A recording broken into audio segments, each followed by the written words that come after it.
పేదవాడి పక్షాన నిలబడతాం, ప్రజా గొంతుకై నినదిస్తాం.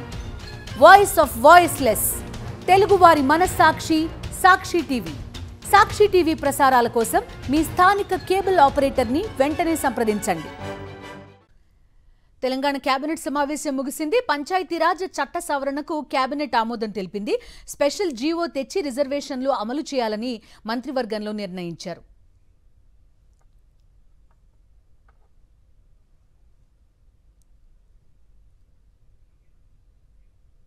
తెలంగాణ కేబినెట్ సమావేశం ముగిసింది. పంచాయతీరాజ్ చట్ట సవరణకు కేబినెట్ ఆమోదం తెలిపింది. స్పెషల్ జీవో తెచ్చి రిజర్వేషన్లు అమలు చేయాలని మంత్రివర్గంలో నిర్ణయించినట్టుగా తెలుస్తోంది. పూర్తి డీటెయిల్స్ అందిస్తారు మా కరెస్పాండెంట్ రాకేష్ జాయిన్ అవుతున్నారు.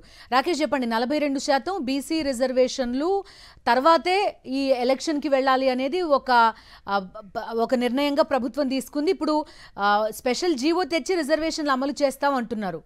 ఎలాంటి ఇబ్బందులు ఏమైనా ఉండే అవకాశం ఉందా న్యాయపరంగా? సుదీర్ఘంగా 2 గంటల పాటు కేబినెట్ సమావేశం జరిగింది.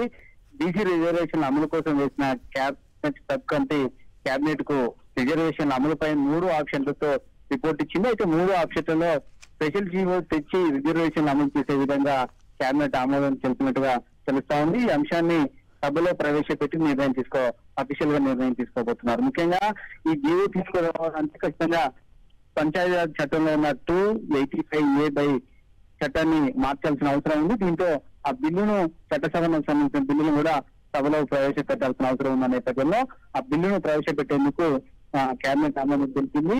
సోమవారం లేదా మంగళవారం సభ సమావేశం సందర్భంగా ఈ బిల్లును ప్రవేశపెట్టి చట్ట సవరణ చేయబోతా ఉన్నారు. స్పెషల్ జీవో ద్వారా మాత్రమే ఇది సాధ్యమయ్యే అవకాశం ఉందని భావిస్తున్న నేపథ్యంలో అయితే లీగల్ గా కూడా దీనికి కొంత ఇబ్బంది అయ్యే అవకాశం ఉంది. ఎందుకంటే 50% సంబంధించిన క్యాప్ మించిపోతున్న నేపథ్యంలో ఆ జీవోను కనుక ఎవరైనా సవాల్ చేస్తూ కోర్టు వెళ్తే కోర్టు వేసే అవకాశం ఉంటుంది. ఈ నేపథ్యంలో దాన్ని ఏ విధంగా తీసుకెళ్తారు, ముఖ్యంగా పొలిటికల్ గా ఇది ఏమైనా వాడుకునే ప్రయత్నం చేస్తారన్నది చూడాలి. సభలో ఈ అంశం పైన చర్చ సందర్భంగా సంబంధించి సీఎం రేవంత్ రెడ్డి గాని సంబంధిత మంత్రులు గాని ఈ విధంగా దీన్ని అమలు చేస్తామన్న అంశాన్ని వివరిస్తారన్నది చూడాలి.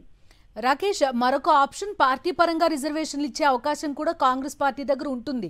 అయినప్పటికీ కూడా ఇలా ఒక స్పెషల్ జీవో అనే ఆప్షన్ ఎందుకు ఎంచుకుందంటే ఏం చెప్తారు రాకేష్? ఖచ్చితంగా పార్టీ పరంగా ఇస్తే మిగతా పక్షాలు దీన్ని అభ్యంతరం వ్యక్తం చేస్తా ఉన్నాయి.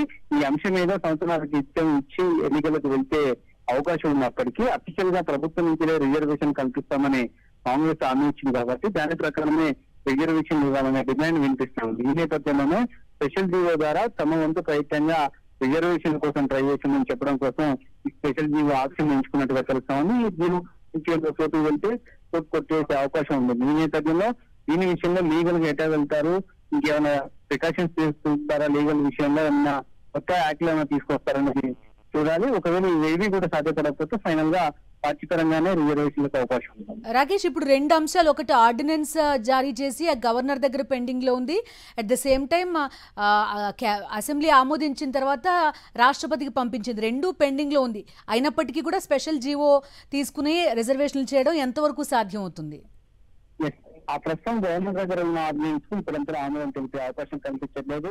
ఇంకా చాలా ఆలస్యమయ్యే అవకాశం కనిపిస్తుంది. ది సేమ్ టైం రాష్ట్రపతి దగ్గర పెండింగ్ లో ఉన్న బిల్స్ కూడా ఇప్పట్లో ఆమోదం వచ్చే అవకాశం లేదు.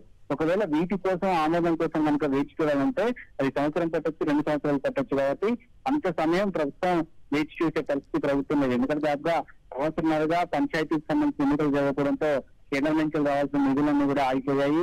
ఇంకో అభివృద్ధి కుంటుపడుతుందన్న అభిప్రాయం వ్యక్తం చేస్తున్నట్టుగా వీలైనంత తొందరగా ఈ ఎన్నికలు నిర్వహించాలనే దాంతోనే ప్రభుత్వం ఉంది. సెప్టెంబర్ లో ఎన్నికలు నిర్వహించాలని ప్రభుత్వం నిర్ణయం తీసుకుంది. సెప్టెంబర్ 30 ఎన్నికల ప్రక్రియ పూర్తి చేయాలని ఇప్పటికే హైకోర్టు డెడ్ లైన్ పెట్టిన నేపథ్యంలో ఖచ్చితంగా ఈ 2-3 రోజుల్లో సభలో దీనిపైన కీలక ప్రకటన అయితే చేయాల్సిన పరిస్థితి ప్రభుత్వం చేస్తారండి. Okay Rakesh, thank you.